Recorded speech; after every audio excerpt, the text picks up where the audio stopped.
డబ్బు లేకపోతే నిందకి గురైపోతావు. ఎంత డబ్బు అన్న ఆర్తి వద్దు, కానీ సంపాదించాలి, ప్రయత్నం ఉండాలి. ఆ ప్రయత్నం కూడా చేయకుండా ఒక్క రూపాయి సంపాదించకపోతే అమ్మ నిందిస్తుంది. తండ్రి కొడుకుని చూసి సంతోషంగా ఎరా అని ఇలా వెన్నుపాము మీద తట్టడు. మేము కష్టపడి సంపాదిస్తాం, వీడొక్క రూపాయి తేడు. అన్నదమ్ములు మాట్లాడరు. సేవకుడు చెప్పిన పని చేయడు, ఒక్క రూపాయి ఇవ్వలేవు గాని పనులు చెప్తావా అంటాడు. భార్య కూడా ప్రియమార ఆలింగనం చేసుకోదు. అతను చాలా మంచి స్నేహితుడు, కానీ అసమానం కనపడినప్పుడల్లా డబ్బు అడుగుతుంటే ఆయన మాత్రం ఎక్కడి నుంచి తెస్తాడు?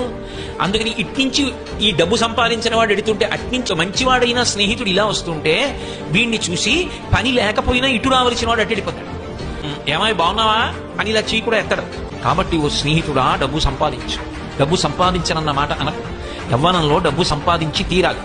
కాబట్టి ఆ డబ్బు చేత లోకమునందు సమస్తమైన సుఖములు కలుగుతాయి. కానీ ఒక్కటి గుర్తుపెట్టుకో, నీతి తప్పి సంపాదించవద్దు.